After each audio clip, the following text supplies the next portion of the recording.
5వ తారీఖు రోజు ఏదైతే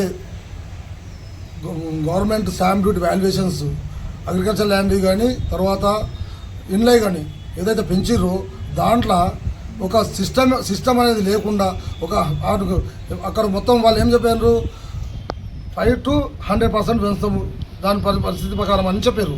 5 to 10% పెట్టలేదు. మెదక్లో 11,50,000 ఉన్న టోటల్ మెదక్ టౌన్లో ఉన్న 11,50,000 ఉంటుండే ఇంతకుముందు వాల్యుయేషన్. దాన్ని 1,06,73,000 చేసారు. 1,06,73,000 చేసారు. 1000 టైమ్స్, 100 టైమ్స్ కాదు, ఒక 200 టైమ్స్ కాదు, 25 to 100 టైమ్స్లో పెంచుతామని చెప్పారు.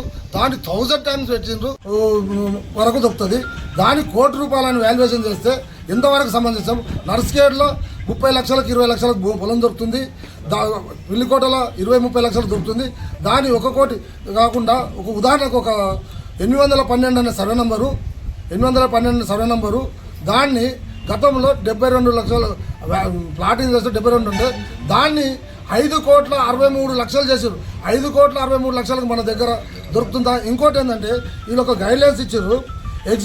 పాత ఎగ్జిస్ట్ రేట్లని 11,50,000 ఉన్నదని, తర్వాత 71 లక్షలు ఉందని, 1,80,00,000 ఉందని, 5 కోట్లు ఉందని పాత అన్నారు. ఇంతవరకు మెదక్లో 5 కోట్ల ల్యాండ్ అనేదే లేదు. మెదక్లో ఇంతవరకు మెదక్ హిస్టరీలో ఏ రిజిస్టర్ చూసుకోమని, ఏ డాక్యుమెంట్ చూసుకోమని 5 కోట్ల ఎకరం వరకు ఇంతవరకు ఏ ఒక్క రిజిస్టర్ కూడా చేసుకోలేదు. దాన్ని ఈరోజు ఎగ్జిస్టింగ్ చూసి దాన్ని 14 కోట్లు మెదక్లో 14 కోట్లు పెట్టి కొంచెం మెదక్లో కాదు.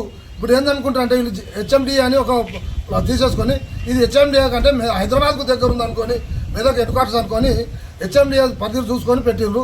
అది ఓన్లీ మనోరాబాద్ అలాంటి వాళ్ళకు పనిస్తుంది. కానీ మనం 100 కిలోమీటర్స్ హైదరాబాద్కు 100 కిలోమీటర్స్ దూరంలో ఉన్నాము. మనం హెచ్ఎండి పరిధిలోకి రాము. కానీ హెచ్ఎండిఏ పరిధి అనుకునే ఏం రకం చేసిండ్రా? 14 కోట్ల ఎకరం అనేది మన దగ్గర ఎక్కడైనా లేదు. 14 కోట్లు అనేది ఇప్పుడు మనం కనీసం మెయిన్ రోడ్ R&B రోడ్కు ఉన్నది కూడా ₹1,00,00,000 కాదు, 80 లక్షలకి ఎకర కాడికి వస్తుంది. 70 లక్షలకి ఎకర కాడి నిన్న రీసెంట్గా మేము R&B రోడ్కున్నది. ఇప్పుడు R&B రోడ్కున్నది 3 కోట్లు 4 కోట్లు చేసిండ్రు. అది ఎక్కడ ఉన్నదంటే R&B రోడ్కున్నదంటే ఒక 50 లక్షలు చేసిరంటే మేము కూడా సమంజసం అనుకుంటాము.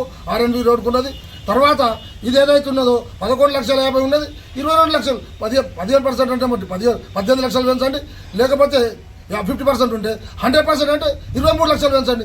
కానీ 1,50,00,000 అంటే ఒకటి ఏంటంటే ఇంకా అసలు మెదకే ఇప్పటికే డెవలప్మెంట్ లేదు.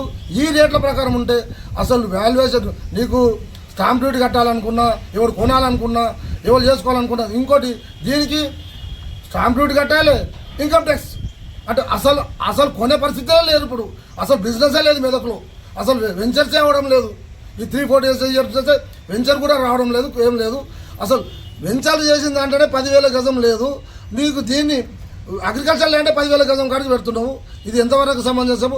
దీన్ని కలెక్టర్ గారు కానీ పై వాళ్ళు కానీ దీన్ని పర్యవేక్షించి మాకు ఉన్నది 11,50,000 ఉన్నది టోటల్ మెదక్ టౌన్ ఉన్నది. దాన్ని 15 లక్షల వరకు చేయమని పెంచాలని మేము పోతున్నాం. ఇంకోవేళ ఇది ఇప్పుడు ఈరోజు నాకు తెలిసింది, ఇంకా మా పబ్లిక్ తెలియదు అనుకుంటా. నేను ఈరోజు ఏదో ఒక రిజిస్టర్ చేసుకున్నానికి పోతే తెలిసింది.